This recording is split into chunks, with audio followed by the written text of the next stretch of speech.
to allow some, a safe space and for people to share freely. Cheryl, Okay. how are you doing? Can you start sharing? You're talking to me? Yes. I'm saying we can just start to check in whilst we're also waiting for Ricky to come in. I'm not sure if this thing is recording. I'm not able to see it. Yes, it is. It is recording. Okay. Cool. Hi, everyone. Thank you for coming again and joining us. I'm so sorry about my nasal soundingness. I sound so bad. I'm so congested. But it's so cool that you're here. And today we have an interesting session planned. And we're looking forward to Ricky finally joining us. And she's going to take us through the... Yeah, she has lost her password. Oh. Yeah, she's lost her password. Hey, Sharida. I'm so happy to see you. we are just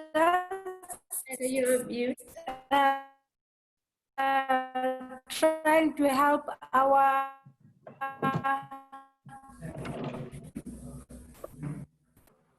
main speaker working to get the ID. I was just saying, perhaps we could just talk about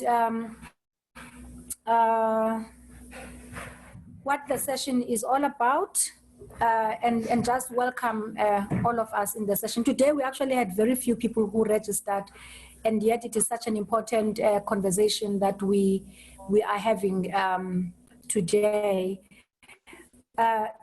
So we were having a discussion last talking with and has been participating in our conversations, and in one of the conversations she actually spoke, and one of the things we were talking about is about what kind of advocacy work can we embark on during this time, and so raise the issues around new forms of sexual harassment that seem to be coming up in the workplace in this context of COVID. And we actually thought it's such a good idea, but then the feeling was that we would use this very space to just test what are the issues and what are the experiences of women, or perhaps whether we could be talking about our own experiences or things that we have observed that we have not seen before. But the idea is not just to look at sexual harassment in isolation. We know that this is happening in the workplace. So the whole idea today is to really reflect a little bit more forms of I have experienced in the workplace, particularly in the past 3 months. And reflect a little bit on what do we think we can actually do as women to engage on these issues, especially given that we are entering the Women's Month, which, well, for some reason, government and everybody else who needs to hear anything seems to be taking things that are being read. August is not the only month or where we have to be engaging with issues that are impacting on women. So that's basically what we'll be looking at. And so because we are talking about issues that are related to our own work, we also realize that it's going to be very important to make sure that we feel safe. And so that's why we actually decided normally we would share what we are doing like on Zoom at this time on Facebook Live. And today we've actually decided that we are not going to do that to make sure that everybody feels safe. And I will just throw a question whilst Cher is helping me to give Ricky a password Share, are you there? Okay, I'll ask Cher to give Ricky the actual password.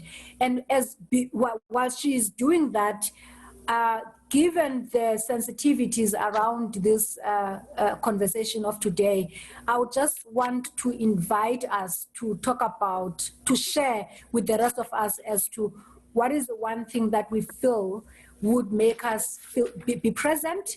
I know that we've got children, some of us have got children or have got other work that we need to do.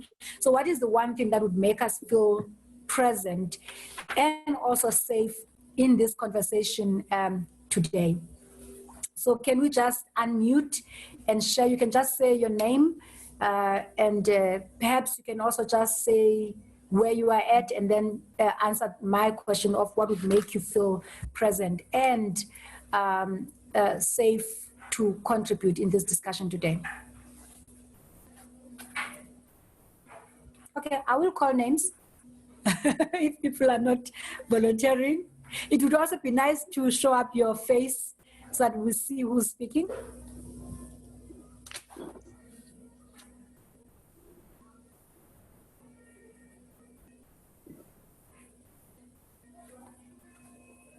Shahid, are you, do you want to share? Sure. I just want to say that what would make me feel safe is acceptance, no pressure, not being pressurized. That's what would make me feel safe. Okay. I think there's a lot of stress, anxiety levels are sky high, and there's just too many meetings.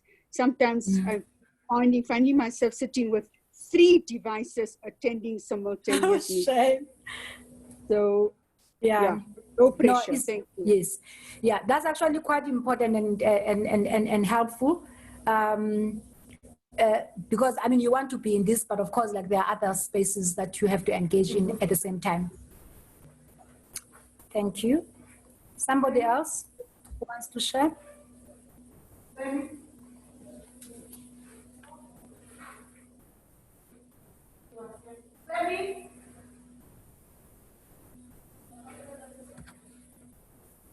Cheryl?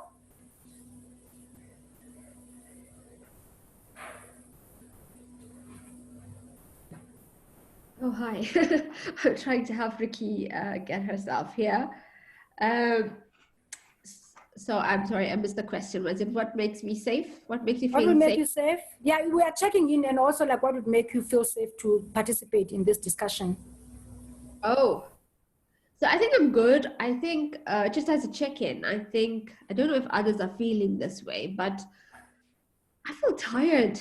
I feel so exhausted, and I feel like the lack of boundaries between home and work, and somehow work seems so much more busier than normal.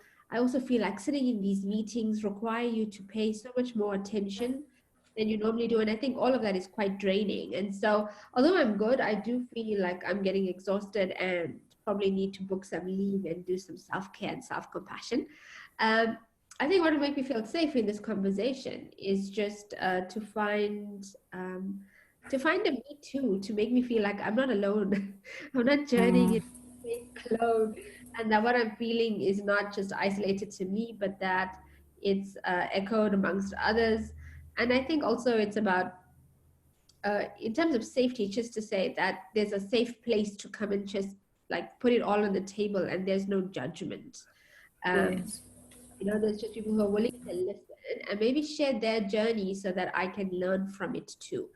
And as much as I'm saying that's what I wish to find as a safe space, I think it's also what I'm offering in this space to say, for those who share, I mean, I'm here and I'm happy to listen and journey and share my learning so that hopefully it can help you learn and grow too.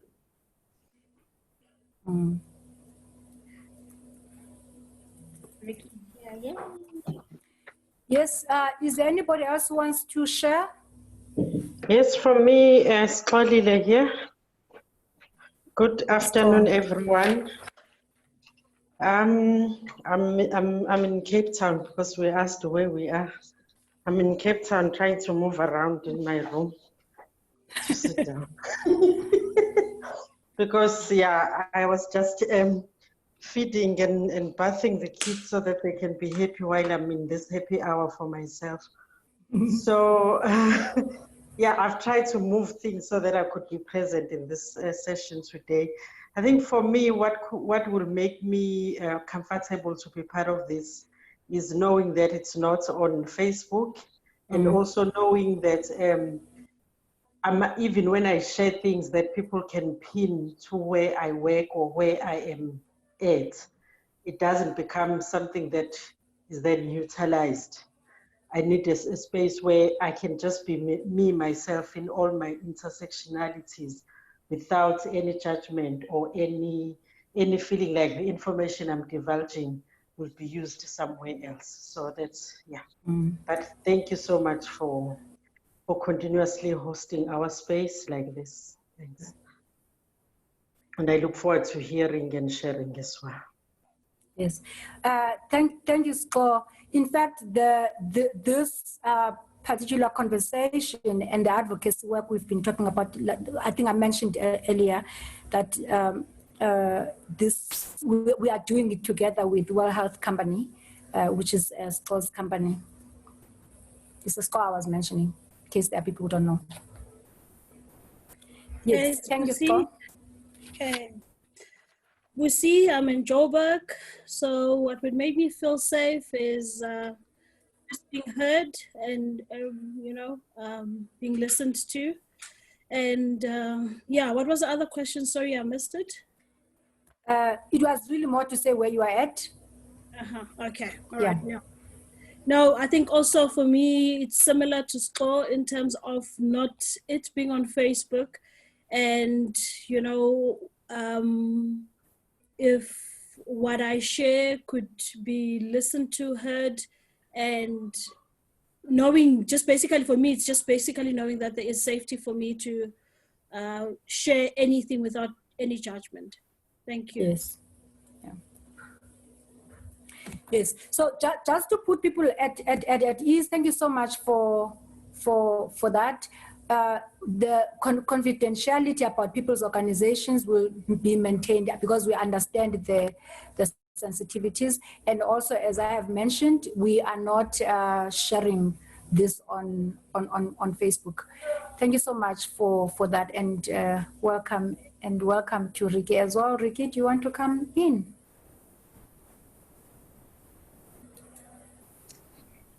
Good evening, everybody. I'm glad I made it onto the call. Yeah, so I usually log on with either my phone or my computer, and I learned that logging on with an iPad is a whole other can of worms.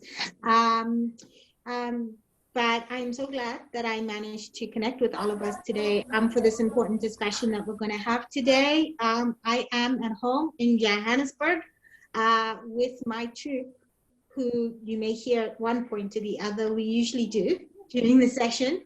I will, what will make me feel safe in the conversation and able to speak is just being listened to and having my truths and views received, as has always been done in this space. Yeah, that's me.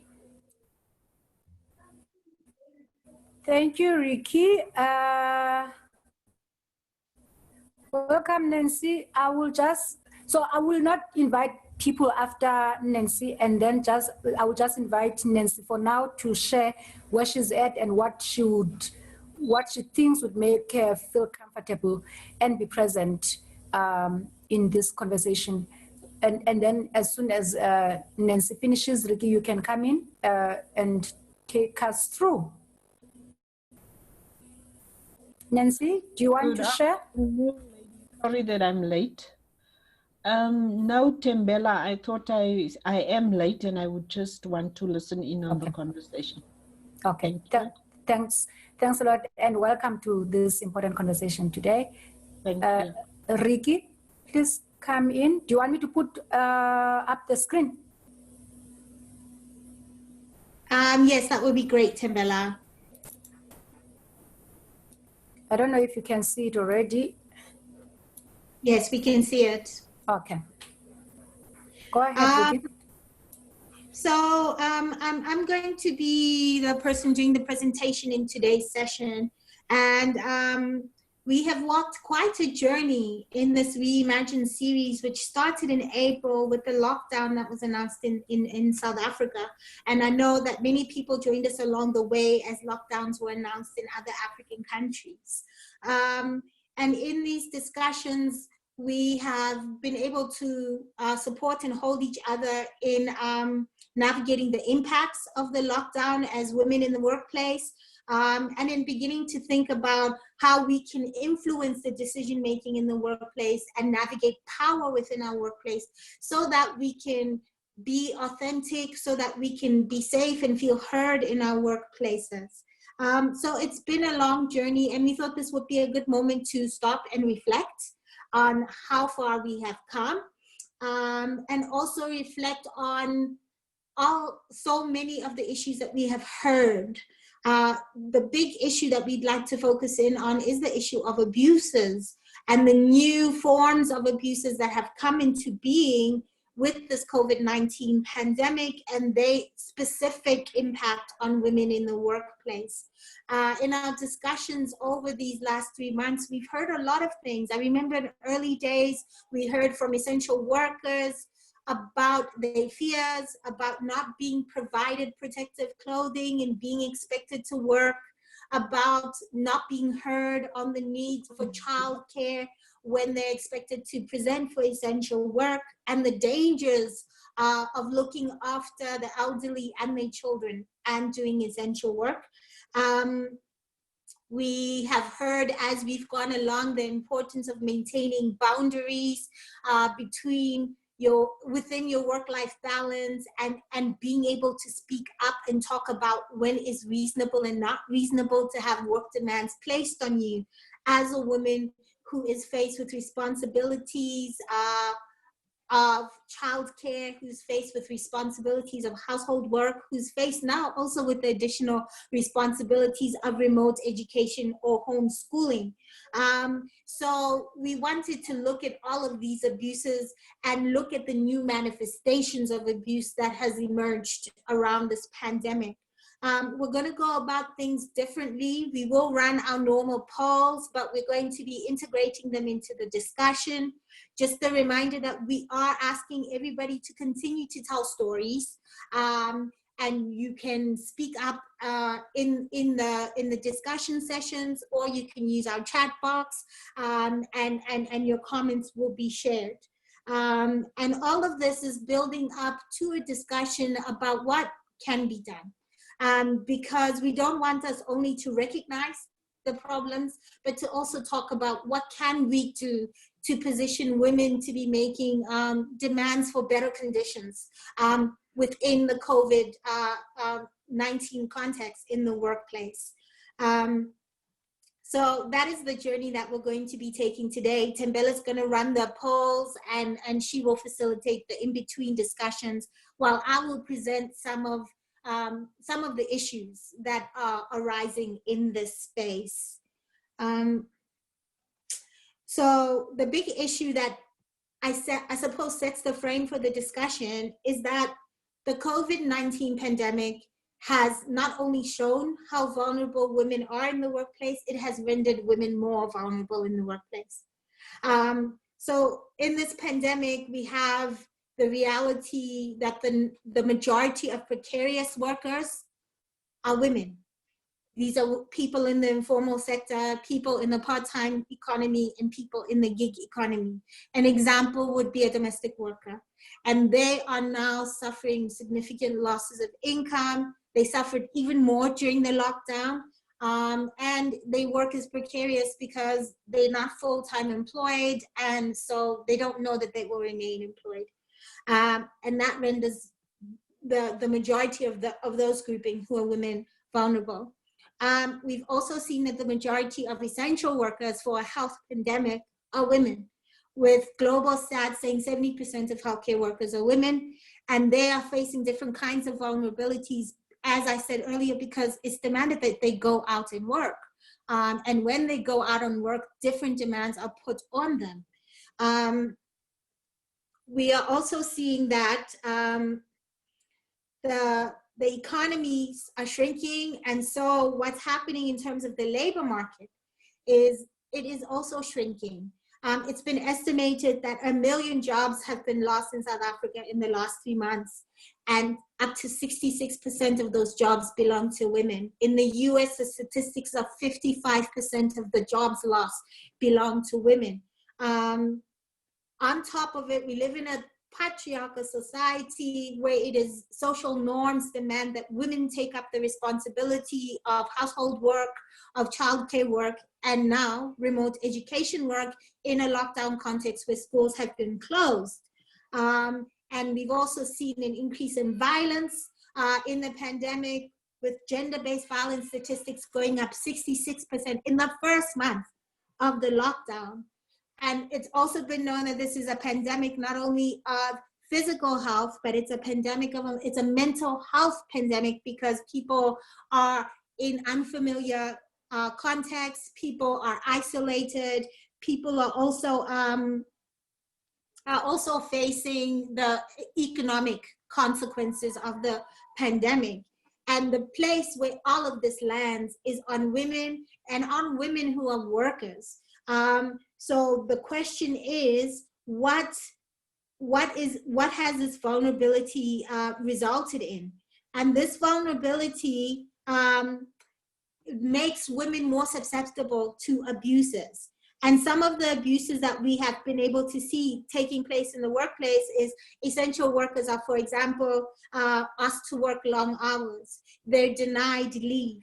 They're not given access to childcare opportunities. They're not given PEP. Even if you're a single mother who is looking after children and the elderly, which means you're living every day with the kind of mental consequences of the possibility of bringing the illness into your home. We have seen in the precarious work sector, wrongful terminations. As I said, some domestic workers were just said, you leave. Or people are forced to work unpaid, or people are forced to work under different circumstances. So I've heard a lot of the consequences of domestic workers that are now being forced to live in and not allowed in any way to go out and have their own social life or to see their own families because of the lockdown. We also see in the full employee sector that people are being forced to work in inhumane ways. Sometimes because there's absenteeism, you're asked to do the work of a whole lot of your colleagues. We've seen that in the school space where teachers, there's increasing absenteeism because of illness, or because they have comorbidities with the illness, and then the teachers who are present are expected to do that additional work. But also because we're in a shrinking economy, people are being asked to show up in unreasonable ways. So working long hours until 10 o'clock at night, or doing the job of 1 or 2 or 3 colleagues, because you know it's a competitive economy and you have to prove your value and your worth to your employers, because companies are having to make hard choices about who to let go of. We're also seeing a context where I've mentioned people are being asked to work without adequate protection and protective measures being put in place. People are being asked to work in a context where there's no sense of the burden of care. So this is especially for remote workers. If measures are not put into place to look at the burden of care, and you're expected to carry household responsibilities, childcare responsibilities, child education responsibilities, and still show up for work and work your 8 hours a day as you had before, it is a form of torture. Some would say even murder.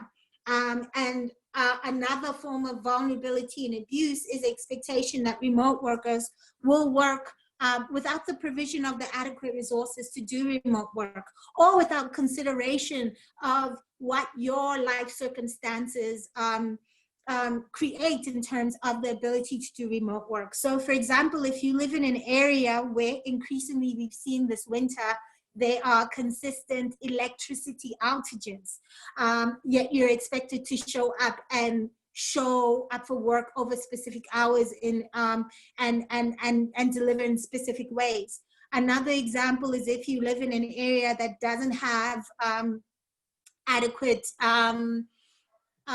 network provision, and the two often go with each other, by the way. When the electricity doesn't work, then the network provision also goes down, and your workplace is not making the mechanisms, providing you with the tools in order to do remote work, but is expecting delivery. This also becomes a form of abuse and humiliation, and it renders you even more vulnerable because you're the one who is seen as not performing and would be the first to be dismissed or to be retrenched should the workplace take these considerations into mind. So these are all the vulnerabilities that have been created by the pandemic. And the big question is, how are workplaces responding and how are workplaces dealing with them? I'm going to hand over to Tembela at this stage.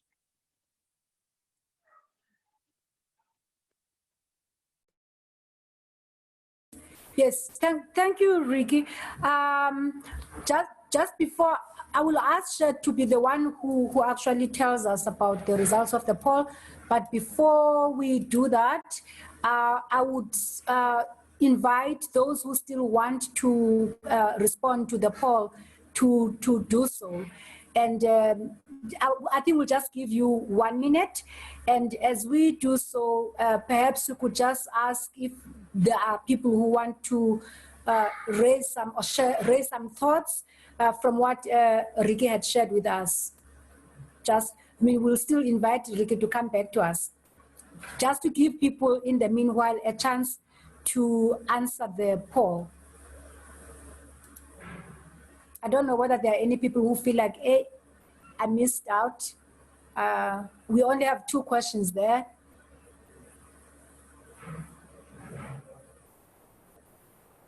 Any thoughts on what Ricky had shared?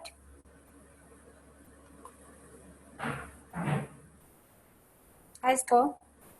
Yes, thank you so much, Ricky. I think for me, what has stayed with me is where Ricky is referring to a lack of tools to work as a form of violence or as a form of abuse, where you are going home, expected to deliver on your job, yet your employer has not fully ensured that you have the tools. For some reason, between today and yesterday, I had sent the standing desk to our person who's responsible for HR and also ensuring that we all have working tools at home. And the response from her was, ha, hey, Bo. And that was it. She never took to understand that maybe it's because some people don't have sitting desks. So if you give them that standing desk, they can put it anywhere in the house and they can continue to work. So how do we, I remember we once had a session around partnering with HR, but if, so I'm just left in a hanging space for today. I'm just sharing my frustration, basically. If I can maybe also just add, I mean, one of my colleagues who is responsible for recruitment, I mean, one of the things that she does on a regular basis, even now during lockdown, is just follow up on people, on applicants, shortlist and so forth, schedule interviews, conduct interviews. Yes, she's been provided with a laptop. She's been provided with a 3G to actually be able to conduct these. However, she doesn't have the means of a cell phone on how to contact people. And she was asked to actually share her mobile. She refused, and it became an issue. It was actually, it turned into a confrontation, you know, with the senior manager, because she refused to give out her number because she felt it's my personal number. If you want me to do the job, provide me with a tool. And she was asked, she was actually told to say, if you cannot give out your mobile number, then you need to make a plan in terms of how people must contact you. And I found that really, really unfair, you know, because how do you as a manager say to a junior employee, make a plan, whereas you actually receive a tool, as in you receive a cell phone, allowance, or you receive a cell phone, a company issued cell phone, you're able to make calls, but you cannot give the employee that you expect to receive or take calls from other people even an allowance, you know?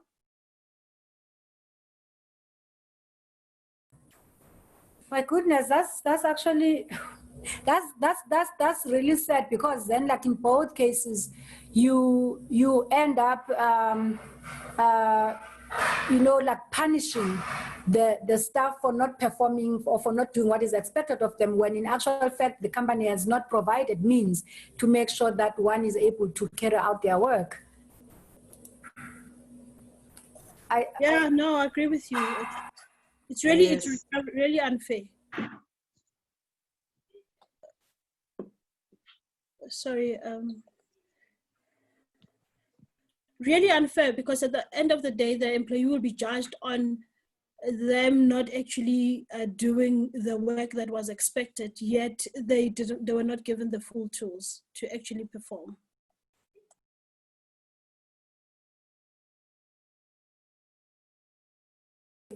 Ricky would also answer to that if she wants to. Somebody who used my link to join in is Juduka Tebe. She's asking, why is she appearing as Tembela? So if you see another Tembela there, you must know that it's not me, because I'm on video. Is Judu. Did you want to say something? Sure. I think if you could come in. I'm okay. Okay. So, Sher, I don't know if you want to come in with the poll results. Yeah, I can do that. I'm going to share the results. Hopefully you can see them. So I think what's interesting to see is that of all of us who did vote, 60% of us are saying that in the past 3 months, so during this period, or this lockdown period, there haven't been demands that's made anyone feel uncomfortable. So the majority says no. And the same for question 2, that it looks like it's the same question. So I think there might be an error on our part, but yes. So no one's had any. So yeah, so, I mean, I think that's interesting that 60% of us say, but I mean, that's just one more person than the ones who said yes. And I think what would be really interesting is, besides Lucy and Sko who's shared, if there's anyone else who did vote yes, who could tell us what is it that happened that made you feel uncomfortable. If you're feeling free enough to share what that is. And yeah, I think we'd be really interested to hear from those who did have an uncomfortable demand made on you, or situation you found yourself in. What was that exactly? I'm gonna, before I give anyone else a chance to say something, I'm just going to quickly share my own story, and mine is not about so I don't have anything uncomfortable, and I think my employer has been really great actually during this time, and so very helpful and supportive, that to a point where I think some of us feel really guilty. My brother's company is the same. They've been so accommodating to their staff that he said that they're starting to worry about the staff who are working longer hours voluntarily, because they feel so grateful for having their job and having an employer who's been so supportive enough that my brother, who works in HR, mind you, they made everyone who did not have a work chair, so like a proper ergonomic chair at your house, could come get your desk and chair from the office and take it to your home and use it. They also, for those who didn't have a designated workspace, they made a small budget available for each person, so they could buy a room divider, so that you could have that physical separation of going to a space and working, and then leaving whatever work is, then going back and rejoining your family without it blurring lines. So I think that whilst there are some who are doing things that are making it really uncomfortable and making demands like yours, Busi, like making demands on some staffers, I think on the flip side, there's also those employers who are going the extra mile and really showing their humanity in the workplace, which I thought is, when my brother told me that, I was just floored. I was like, you guys Diviners, that is so cool. So yeah, I just wanted to share that with you. Ricky's hand is up, so Ricky, I'm going to hand it back to you. Thanks, Cheryl. I wanted to say that I was one of the people that said that no, there haven't been such demands on me, but I've been very conscious. I said that very conscious that I work largely with women, and that we as women have been very deliberate about self-care during this time. We've been very deliberate about being supportive and enabling of each other. So for example, just, in terms of working around this ReImagine space, I recall the ability to say I'm overwhelmed and I really need to take some time to rest and just try and find a balance with the demands of my life and all this additional care work. And Tembela and Cheryl was so understanding of that, and they stepped into the gap while I took a few weeks off to try and find my footing, because it was very overwhelming. So just being conscious of that without raising the issues, and without having colleagues or employers who are willing to hear that I do need to find my feet. It's a different context. It would have felt like terrible demands on me, because I would have had to kind of sacrifice the balance of finding a room and space for the childcare in my home at the time. So I did want to share that as well. So even the people who said no, there is something that was done for that, or there is something about the context that enabled that no.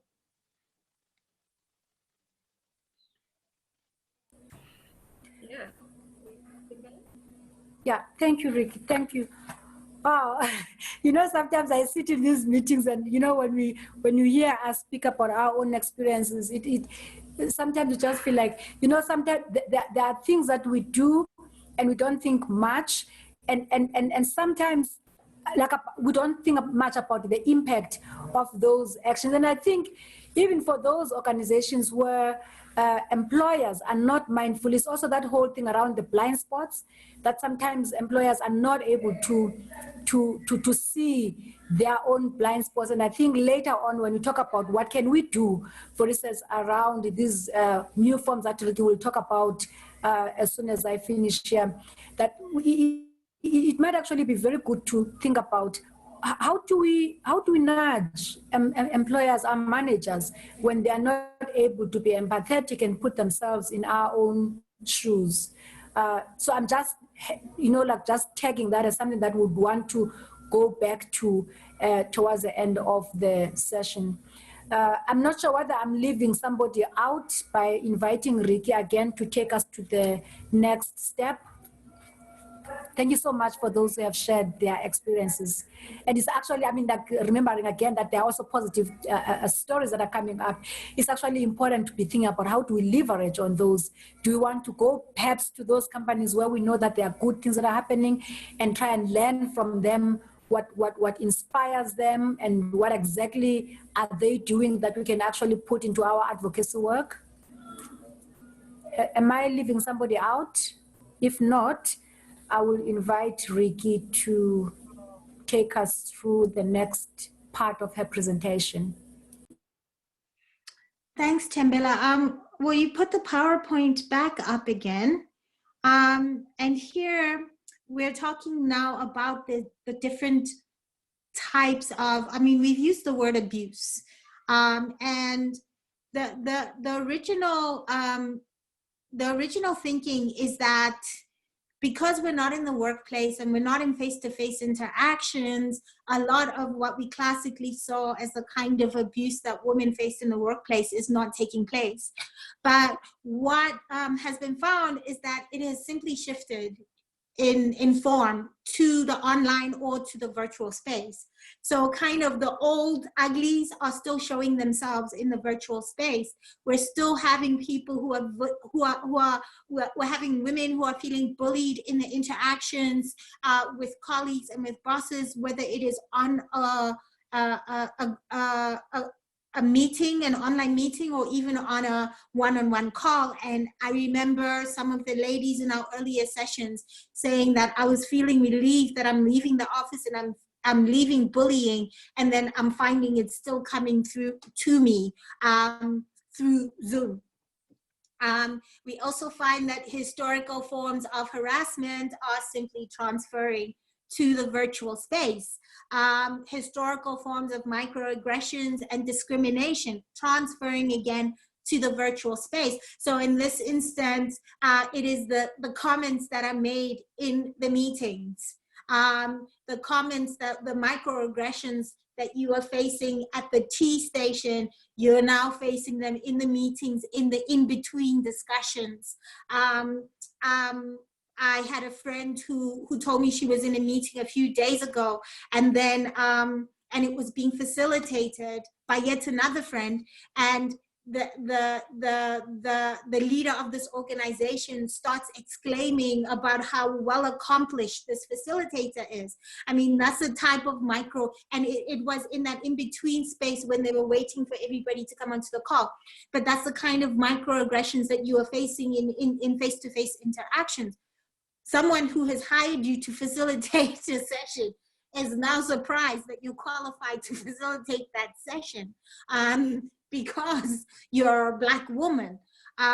So that is the reality that we're seeing, is that all of these different kinds of abuse and victimization can still manifest in an online and virtual space. It's not that because we're in our home, we're being saved from those kinds of violences. And then what we're also seeing is that remote work has removed the barrier between home and work. Historically, people could always say, well, what happens at home stays at home. And the expectation was when you come into the workplace. But now home is the place where people are working. And so if you are a person who has experienced gender-based violence in your community, that is encroaching into the workspace. If you're a person who experiences domestic violence, and you know, there's been accounts of how specifically that impacts in the workspace. So domestic violence can look like preventing you from attending your meetings, can look like disrupting your work meetings, can look like causing you such physical harm that you cannot do your work. And then the last area is the mental health issues, and the fact that because people are facing such strain in terms of mental health issues, it is impacting on the workplace. It is impacting in terms of people's ability to show up in the workplace and to show up with their best in the workplace. So can we change the slide, Tembela, the next slide? And this is also happening in the context where there are all sorts of creative new forms of abuse that are emerging. We can talk about COVID discrimination, which is discrimination that people are facing because they've tested positive for COVID, because they suspected of having COVID. So everyone has had the incidents where you walk and you cough, and then all of a sudden everyone is looking at you and doesn't want you to come near them. Or, you know, one of the issues is if you're a person with chronic illnesses or comorbidities, and you are asking for accommodations in the workplace, that not being recognized and that not being taken seriously when you do have real health concerns and fears when it comes to the pandemic. So all of that cluster of abuses is what we call COVID discrimination. And then we have micromanagement and how this is being used in the virtual space, and how it is a place where it can be excessive encroachment into your home and into your life. You know, people who have to log in particular ways, people who are having software on their computers that checks what it is they do, and people who are being micromanaged in a biased sense. So if you're on a team where you're the only woman, but actually you're the one who has to do multiple check-ins and you're the one who's being checked on, And it's because there's an assumption that as a woman, you're not doing your work, you're busy focusing on the kids. So all of those kinds of biases and the violence of being micromanaged is being experienced in a different way in the current context. And then, I mean, in the patriarchal world that we live in, people have even managed to be creative around sexual harassment in the virtual and remote working context. And there was a recent study done in the UK where 35% of women revealed that they had been asked to put on more makeup, to dress more provocatively for the online meetings, which is a form of sexual harassment. And it's even worse when I think it was 27% had been asked by their line manager and told that, no, it will benefit the business. So new forms of sexual harassment are emerging. The last one I wanted to talk about was humiliation by posting or by social media. And I don't know if you remember at the beginning of the lockdown, there was a young woman who made the mistake of carrying her computer into the toilet during a Zoom session. And she thought she had closed her computer, but she hadn't. And so everybody got exposed to her toilet session. And that video went viral. So it is this kind of vulnerable space, and you can be humiliated, which is a form of workplace abuse, by your colleagues because of the things that they can pick up on the virtual space. The things that are happening in your videos or that can happen in your home, you know, work, that the line between home and work has been removed. And so people are in your home in many ways and can have access to things that they wouldn't historically have had access to. So in this way, there are multiple and new forms of abuses that are emerging, and there isn't necessarily a space to raise them. Yeah, so that's what I wanted to share, that, you know, abuses are not going away because we're not in the workplace. They just morphing and transforming, and new ones are emerging. I'm gonna hand back to Tembela at this stage. Thank you, Ricky. Thank you so much for that, for sharing that information. It's actually surprising the kind of things that we get to do and in workplaces, but also the kind of things that as women we get to endure. I was actually discussing, I think it was yesterday, after an experience I have had in one of the conversations that I've had with other people. And I was saying it's very interesting how one group of society can just find it comfortable to treat women with disdain and disrespect and ignore you and all that. And you know, the more we continue living, the more you get surprised at the kind of things that we just throw at each other. Yeah, thanks a lot, Ricky, for sharing that.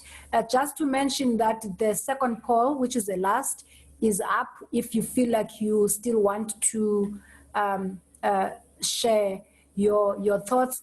And as we continue with the poll, I would like to invite us again to share whatever thoughts that are coming up in from that presentation. Are there any surprises for you, or are there new thoughts that are being, or are you moved in any way by what Ricky has shared? Perhaps you might remember something that has happened to you that you have not thought it was an abuse.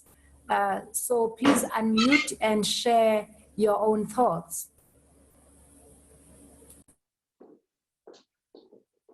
Say that today the chat box seems to be a bit quiet, so if you want to write on the chat box, please do, go ahead and do that.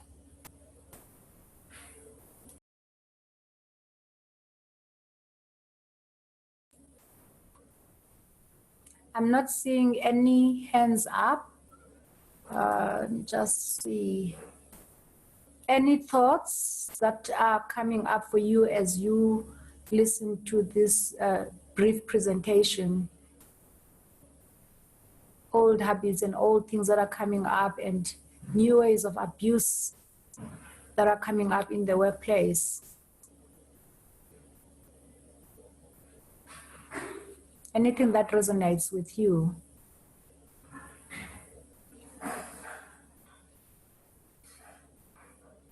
There are many Tembelas today. There is Nandi as well, who's also another Tembela. I think Sko has a hand Okay, up. two hands up. Yeah, please go ahead. Thank you, Tembela. For me, it's this new forms of abuse that are emerging, and for me, it was not abuse when I listened to it, but for some odd reason, the comment by that colleague of mine has stayed with me, and I've been processing it ever since. It's almost over 3 months that this guy commented on this. So we have a meeting and I come with my hair made up, like not like today where I have a pony. And then I think it was one of the sessions where it was a Thursday. And it's the Thursday where we're going to have our discussion in the afternoon. So I had cleaned up properly, worn a nice dress, and even had like a lipstick on. And then in the meeting, he's like, even Spolile, bafaka makeup, hi, COVID iyasiza. You know, even Spolile is wearing makeup, COVID is really helping. And for me, I couldn't place it. Like, is it what? And all of a sudden, now I actually understand that it was a form of public mockery, in a way that even Uspolile, who doesn't put on makeup, now that we are working from home and having COVID and working online, then she puts. So I'm only starting to make the association, but for some reason, his utterances has never left me. They've been hanging somewhere at the back of my mind, because they stayed with me for some odd reason, because I don't see why should someone notice when I'm wearing lipstick or not wearing lipstick. I mean, it's my own choice whether I wear it or not. And what does it have to do with me being in a meeting or anything else? So, and why was he looking like? Yeah, thank you. Yeah, so gosh, even me, like listening to you, I'm like, I mean, how can somebody say that? And it's again these things where people say, no, I didn't think that this is what I'm doing. The blind spots. It's actually it's humiliation, because it's like, I don't expect this from you. And when you wear like this, it's like, what has happened? So it's mockery, it's humiliation. And it's actually very sad, because like, as the fact that it has not left you, it actually means that it actually hit, something in you, Yeah, it's really sad what we do to, what we have to go through. And I see that there are some comments whilst we are, thanks a lot, Scott, for sharing that. There are some comments as well. Share, you want to share what's coming up on the chat box? Yes, sure. So earlier, I think Ricky made a mention of what, I think in relation to what Busi was saying, and she said the issue of discipline and non-performance as a result of lack of tools or circumstances is a big challenge. And then relating to what we're talking about right now, Shahida says, I think that reference to one's appearances is not acceptable. And I think that is so true. I think there's some things one just doesn't need to. I think there's some things you just don't need to say. And I think one also has to be so careful about how you say certain things, because you never know how people perceive it. So sometimes even if you think, oh, I'm paying someone a compliment. So I think it's about just being really careful about how you say things and when you say it and who you say it to. But yeah, Shahid, I totally agree with you there, that sometimes it's just, it's better to stay away from certain things than to, get to the nice. Tim, do you want to end that poll, or do you want it to go for a little while? Can I just say something? Yes, Nancy, please. Yeah, I think for me, the annoying bit is about this whole scenario that our previous speaker alluded to, is that you never do it to a male colleague. You never make such comments to a male colleague. but feels that they have the right to do it when it comes to women. And actually think nothing about it. You know, the fact that he hasn't come back to say, I'm sorry, it really leaves one, just indicates how insensitive some of our male colleagues have become to the whole issue of abuse. And then there's the whole issue of, apart from this, there's just the issue of when working from home, you are expected to be available 24/7. And you realize that this would not be done to a male colleague. Just because you are a woman, and sometimes because you are single, there is this assumption that you are available to be called on whenever somebody else cannot make a meeting or cannot meet a deadline. I just wanted to share that. So true, Nancy.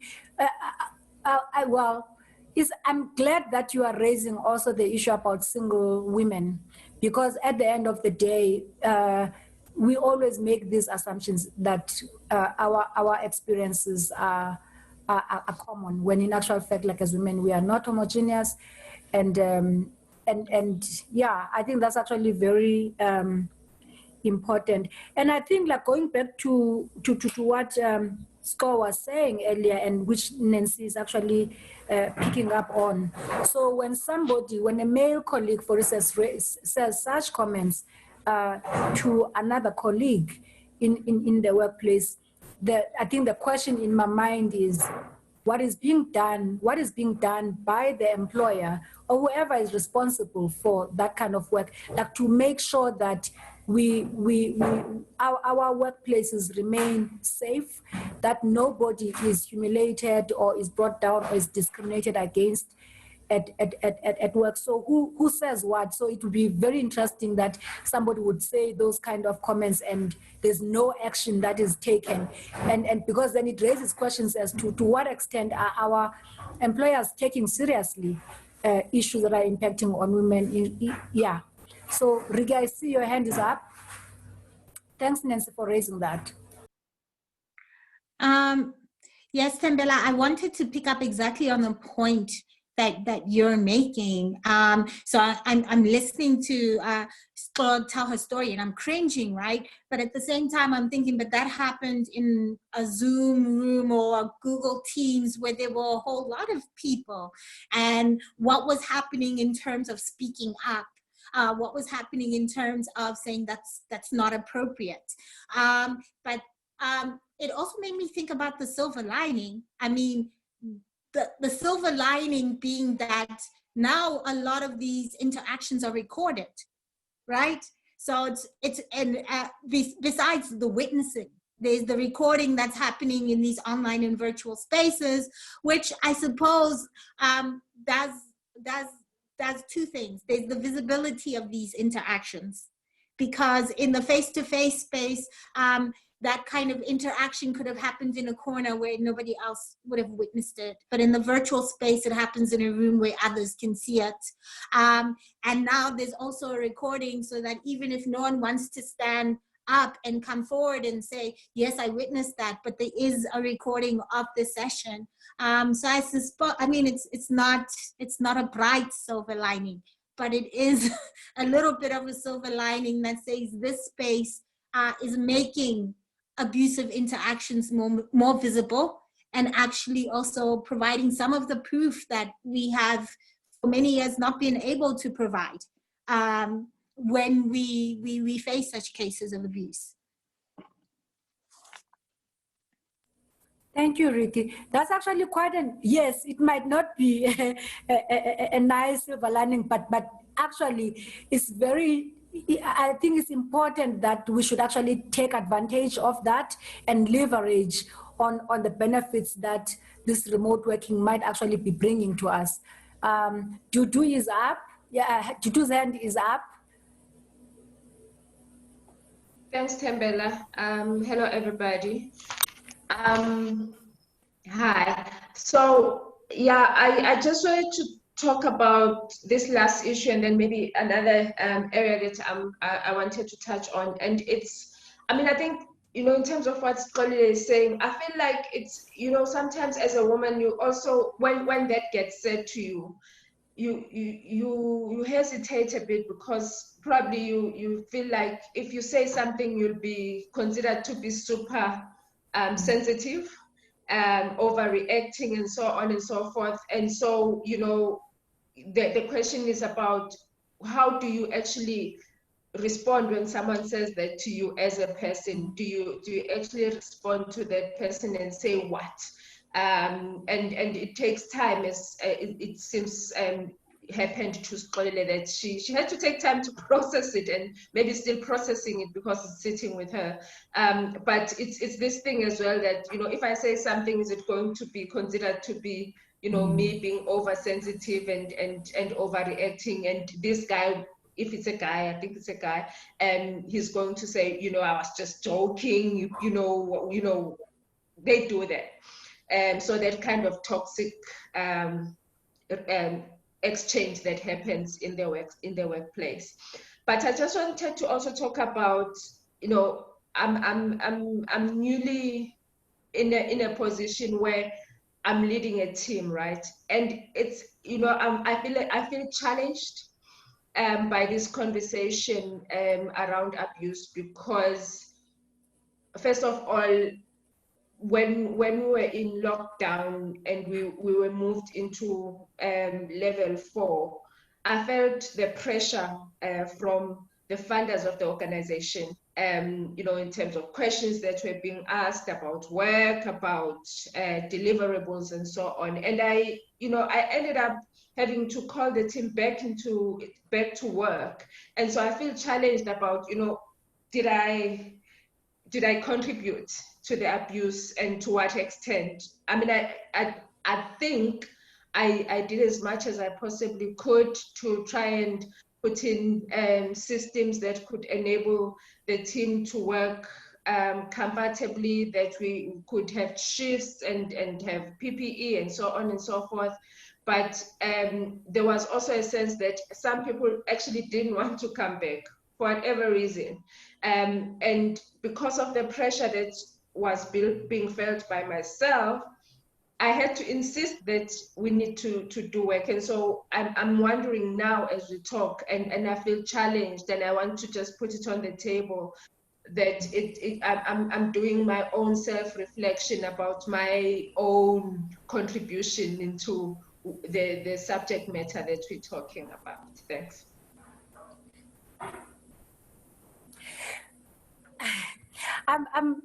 Thank you, Tutu, so much for sharing that openly with us. And I'm actually thinking, like, trying to put myself in your own position as a new leader with all this pressure from funders. And yeah, I would love to hear from others what they think, because I think this is also a space where we empower one another as women. But I remember some years back being in that kind of a position and listening to, I mean, also feeling the pressure from funders, and who were speaking to me in a way that was basically saying, you are a leader, you're not doing your work and whatever, because you are not able to meet their own expectations. And the way they were talking, and you actually sit and you think, if it was a man in this position, they wouldn't be talking in this way. But I'm also thinking that just throwing my own thing, one of the things that I was reading, I think in the course of today, about what a caring organization look like. And one of the key things for me, I mean, that sat with me, was the whole idea of saying, what are the measures that, because the truth is that there is no playbook that tells you that this is how you're supposed to play in this kind of a context.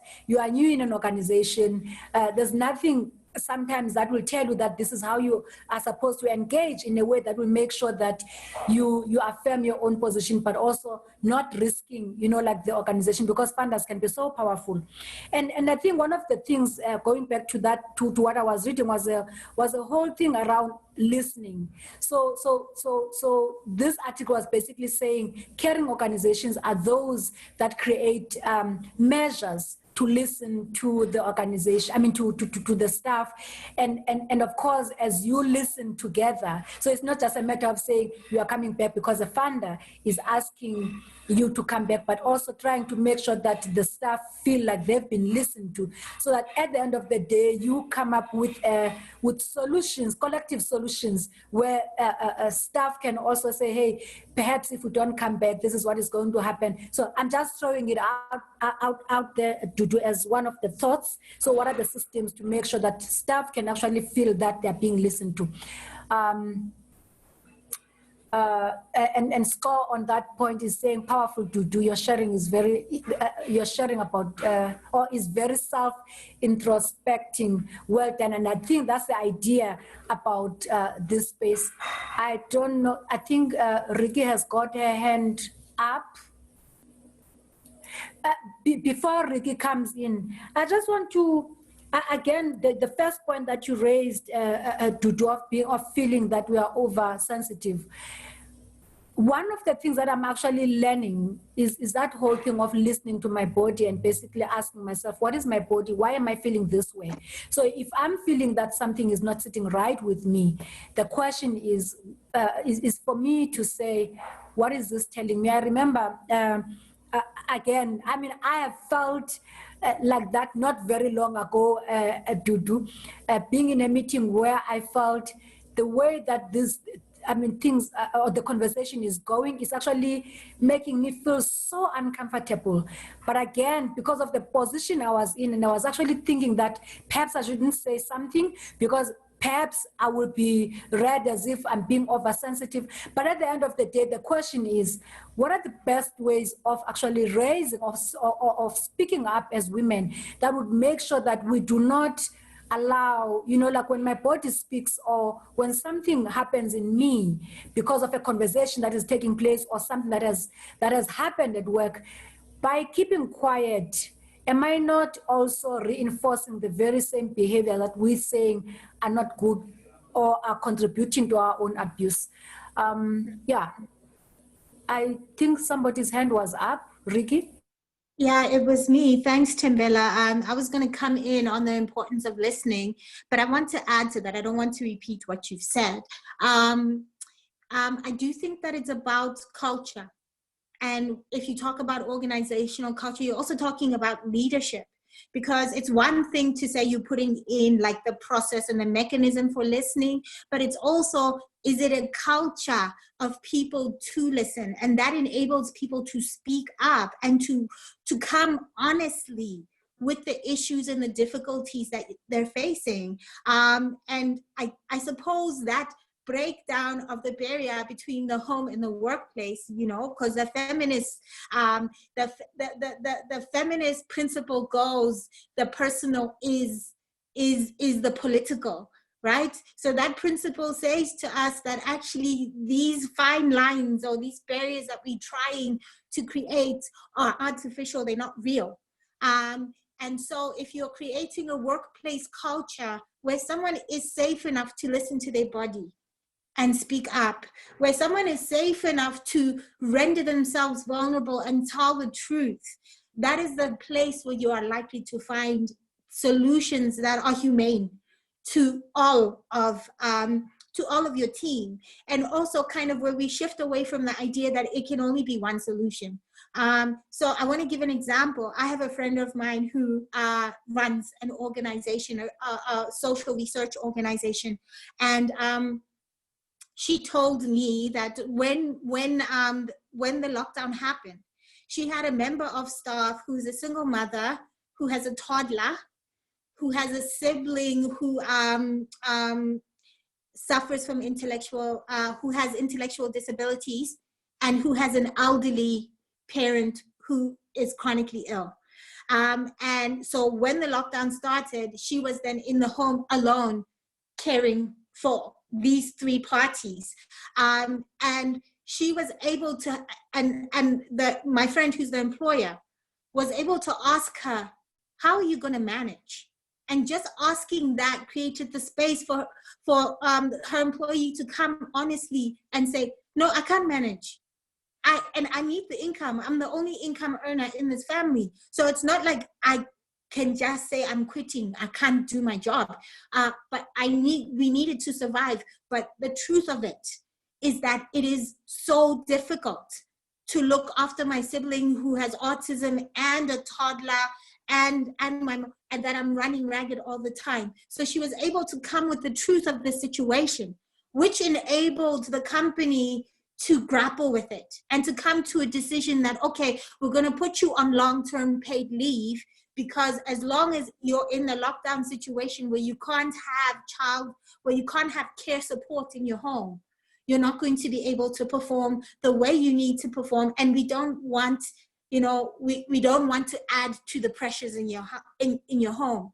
So it is possible where there is a culture and an openness. It truly is possible for the answers to emerge. And those answers would be different for different members of staff. Wow, thank you so much, Ricky. I love this. What's coming up here. Yeah, I think on that note, I will invite Share to share the poll results, and as soon as she finishes, we can go straight to Ricky to take us to the last part of the conversation. Thank you, everyone, for sharing. Thanks, Jamila. So as I share the results, so what we have is, the question was, has my company taken new measures to address? And we asked you to choose which of these. So interesting, none of the companies so far have done anything around GBV or domestic violence, neither bullying, harassment, or victimization in the remote working space or online context. 50%, so 2 of the 4 that has answered, said that your company has done something about mental health issues during this COVID context. And then 75% of us said that there's something being done about the work-life balance, and now that we're doing remote working, and that deliverables and performance measures for women who have additional responsibilities, something has been done around that.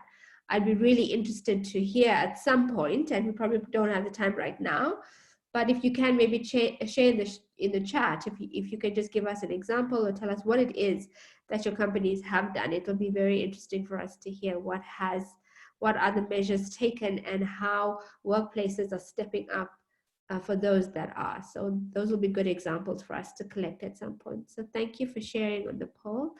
Ricky, I'm going to give it back to you. Thanks, Cheryl.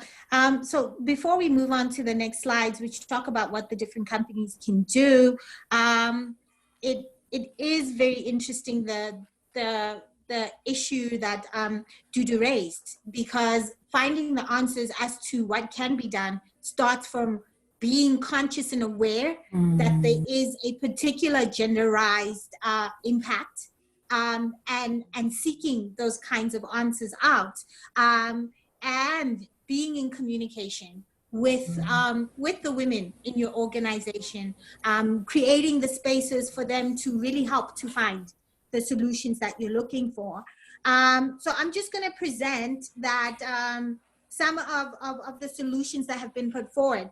First is to say that standards have been developed around COVID-19 and the protection of women in the workplaces. A lot of that work has been done at the international level, not so much in the in the national context or in South Africa. And the second thing that I want to say is that baseline standards around remote working, or baseline standards around any worker, if they are applied correctly, are beneficial for women. So what I've listed there is the ILO standards for remote work. And the ILO standards for remote work say, first of all, your management in an organization must understand that they have to play a supportive role for every employee, which means that they're the ones that have to direct the conversation. They're the ones that have to understand the context. And as I said earlier, understand the different genderized impacts. So they have to be on the lookout for those things. Our poll said nothing has been done about domestic violence in GBV. At the international level, organizations and companies are setting up very specific policies around domestic violence in GBV, down to setting up signals that you can use in a meeting to show when you're unsafe, down to teaching managers what are the signs to look for to enable an employee to feel safe to come and say, this is the situation that I'm in, right? And that's just, that's not a specific woman standard. But if managers were awake and then they focused on what are the challenges that women face, they would be able to address the concerns. The second we've talked a lot about today is providing the appropriate tools and training. I want to focus in on the training, because the training that needs to be provided is a training and awareness of what are the circumstances that are being created for women in the workplace during the COVID-19 pandemic. Being aware of, as I've mentioned just now, gender-based violence and domestic violence, being aware of the unfair burden of care that is carried by women. So a very specific training around the consequences and impacts for women and what you can do as a manager in order to be able to respond. And when you go to Chloe's example, what you can do to ensure that interactions are safe for everybody. So all the kinds of trainings that were being done before around workplace culture, around unconscious bias, around sexual harassment and any kind of harassment, those need to continue, and they need to be focused on what's happening in the remote space. Being able to set up clear expectations with every employee so that they know what it is that they're expected to do and they're able to articulate what they are unable to do. The principle of time sovereignty is a principle that says you can't be expecting somebody to log in at 8:30 in the morning and they have to be online working for the whole day when they've got other responsibilities in the home place. Or, as we've discussed, as Nancy raised, you're expecting them to show up at 10 o'clock at night. So understanding that people need to work to get the best out of your workers, they must work within the times that they are best able to achieve. If it is a family with young children, they may be able to show up better in the afternoon when children are napping, like me. If it is a family with older children, they may be able to show up better in the morning because the children are busy with schoolwork. So that's time sovereignty. Maintaining boundaries of management, and that is ensuring that your employees do take time for work-life balance. They're not sitting online working 24/7 now because the workspace is remote or online. But ultimately, building relationships of trust is what enables the conversations that need to take place so that the right measures can be put in place for all employees, but in particular for women who are being rendered vulnerable by this pandemic. The other standards I wanted to share with you on the next slide, Tembela, are from the Women's Empowerment Principles, which is a UN principle around women. And I just want to dig in to some really interesting standards. So some of the standards, again, the standards are phrased in ways that impact and are valuable for everyone. So they don't say working mothers, they say working parents. You need to pay attention to the additional burdens of care that they have to carry, right? They talk about the need for addressing domestic violence and gender-based violence, and being aware that it has such a huge impact. And one of the WEP principles, which I didn't put here, oh, I feel sad for not putting here, which I thought was a very brave principle, was about talking to men about them taking up responsibilities in terms of childcare and household work. And that for me is transformative, right? It's a transformative space. So if you're in the work, if you're in a team where your male colleagues are always able to show up and your female colleagues are saying they can't because they've got household responsibilities, it's likely that those male colleagues are not fulfilling any household responsibilities. So talking to them about the importance of they playing their role and doing their part in terms of childcare and household responsibilities. And that has, in fact, greater implications for women in society broadly, and not just women in the workplace. So these are some of the initiatives that are some of the guidelines that have been put in place. And what's interesting for me is that we have 60 companies in South Africa that are signed up to the Women's Empowerment Principles. That means they've made a commitment to fulfill those kinds of principles. And the questions we can be asking ourselves is, are they? And what is being done to ensure that they are fulfilling those kinds of principles? Tembela, am I to go on to the last section? I'm just looking at time. Yes, just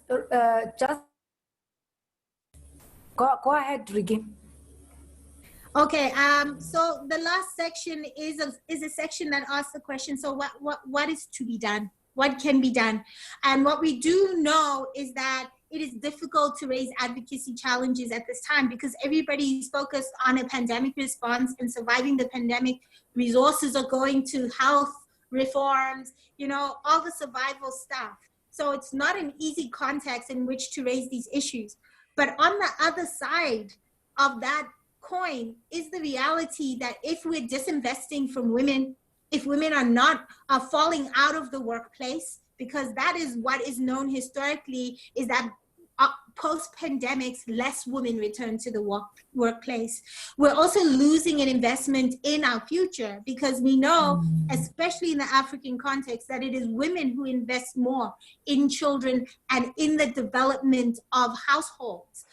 So it's a catch-22 situation. It's an uncomfortable issue to raise, but the consequences of not ensuring that women stay within workplaces, stay income generating, are too dire for society broadly. So the question is, how can we begin to advocate for these issues to be taken seriously and for businesses to make the right kinds of investments?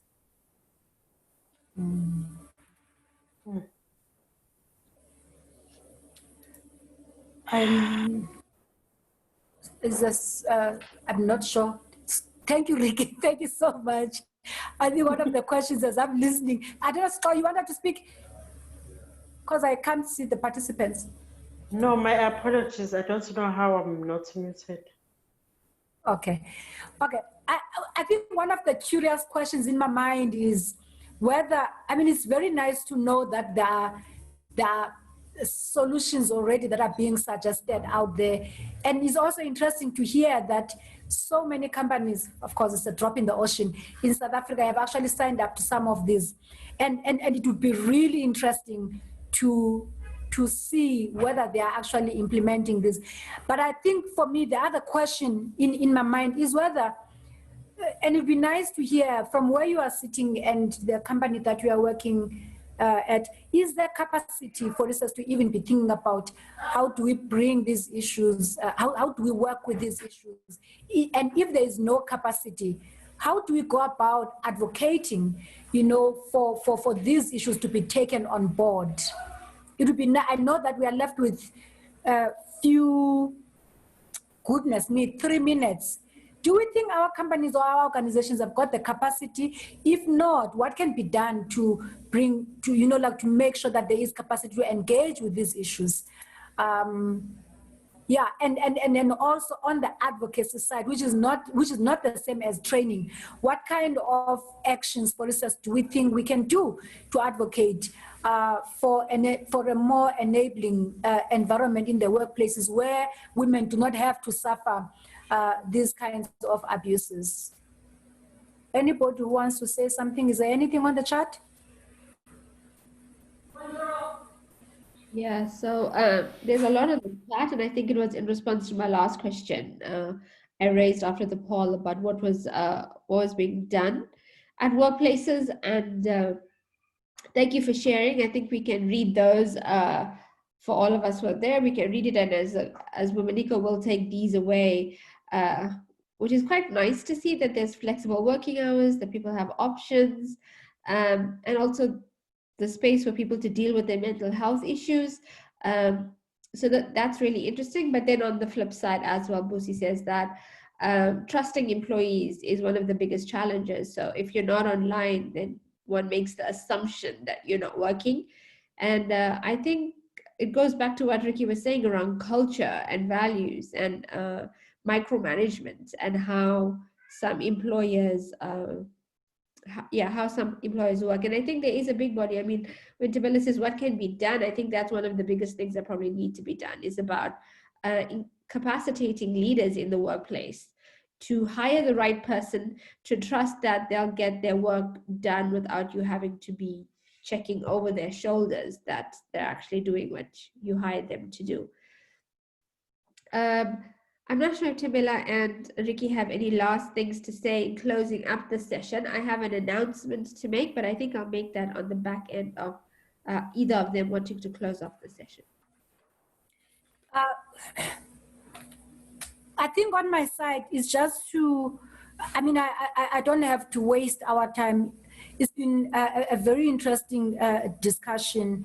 And then also bringing back, like also I think from if we think about where we have been, it's been very nice to actually name some of these abuses, especially that many times things happen and we do not name them as an abuse. And I think for me today, if there's one thing that I'm really taking, is just that whole thing that actually we need to name. We also need to be listening to our bodies, because as we do that, as we continue learning to listen to our bodies, we gain the confidence to say, this is not right, because then when our bodies speak to us, we are able to go back and ask ourselves questions as to what is it that I'm hearing from what I have been, from what I'm hearing from my body. What is it saying to me about that particular experience? And of course, I think there's still a lot of work that needs to be done in terms of building our own confidence as women to be able to say, once I know that something is not right, how do I make sure that I'm able to speak up? But also I think on the side of the organizations, there's a lot of work that needs to be done to create these safe spaces where we can actually speak up about the things that are, about the abuses that we experience as women. But I think for me, from the presentation by Ricky, is also quite comforting to know that there is already work that is out there, so we don't need to start from scratch, because also in terms of advocacy work, we can actually start building on what is already out there over and above what is coming from us as women. Yeah. Ricky, I don't know whether there's any last thoughts that you want to bring up, and then I can invite Cher to just talk about what we want to do going forward with this. Thanks, Tembela. I'm covered. I wish we had more time, but it was a really wonderful conversation. And thank you, everybody, for joining and participating. Great. Yeah, no, definitely. Thank you, Ricky. Thank you for facilitating that. And I think you highlighted so many interesting things that one really will go back and think about.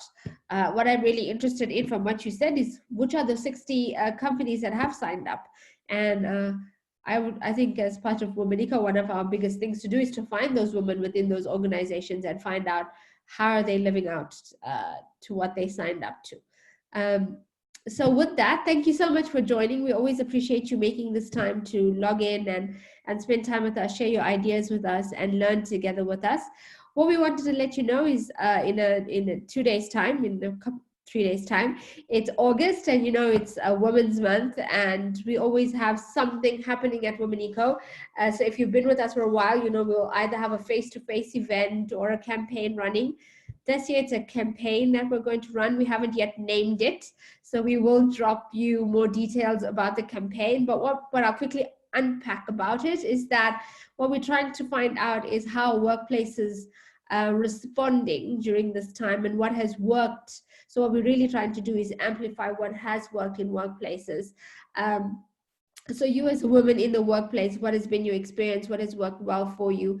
And so what we want you to do is something brave. We want you to tell a story. So it's along our storytelling lines. And we want you to either take a photo and write a story, or to be able to do a small little video clip or 1-minute video clip to talk about what has really worked well for your organization and for you. So what's made the workplace better for you? And then you will put it up on social media, and you will use the hashtags that we will send to you, and you will challenge friends of yours to do the same. So we want to start a movement, and we want to highlight what's going on and amplify the good that is happening. And so you'll get more details. We will email you all of the information that you need around that. So that's something for you to look forward to, and also to let you know that we are putting together, over this period, we have collected so much of data, which you've helped us to gather by sharing your stories and answering the polls and, just sharing comments. You've really helped us collect a big piece of research, actually, and we're going to start to package that, and you'll probably get access to what we're coming out with and what the analysis is. So we will keep you informed, but just to let you know, the biggest thing for Women's Day is that we are planning to do this campaign, and we'd love for you guys to join us, but we will email you all the details and what needs to happen. So we're looking forward to doing that with you. And Tembela normally keeps you in the loop as to when our next session will be and what the theme is. And then I'm going to hand back over to Tembela so she can tell you something. Yeah.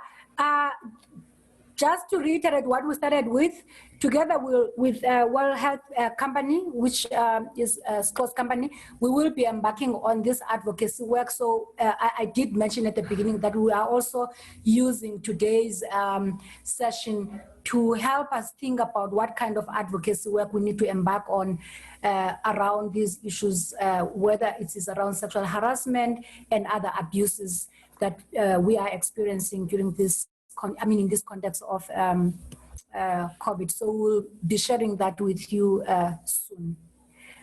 On my side, and I'm sure I'm speaking on behalf of all of us, thank you so much for sparing this time and spending it together with us. Do have a good evening. You can unmute and say bye. Thank you, Women Eco team. Thank you. Bye. Bye.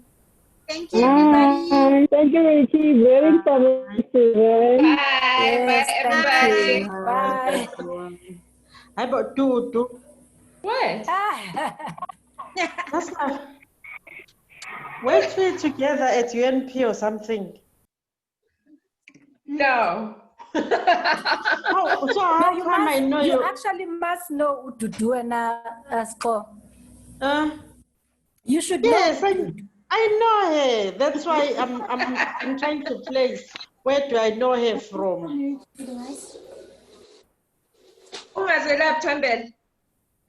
How? Usko what's the case at ends? Maritzburg, you mean? Yes, nami Maritzburg. Wafunda. I'm sure you must have met somewhere. I am I sure. like when I saw her, I went to the names. I'm like, Ududu iloya. And then when we started talking and said Ududu, I'm like, yeah, Ududu. But I'm failing to place Uti where, and I was in a space where I used to see you almost daily. So it's either you went to UNP. If you did not go to University of Natal Maritzburg, then did you go to Esuguma? Which school did you go to? Esuguma. Yes. I thought I love this space. I might forget your name, but your face never might. And no, Oh, look at the babies. Look at the babies. Guys. Hey. Oh, we'll talk. How can yes? What's that? What do Bye. you Okay, sure. Thanks, Juju. Bye, guys. Bye. Bye.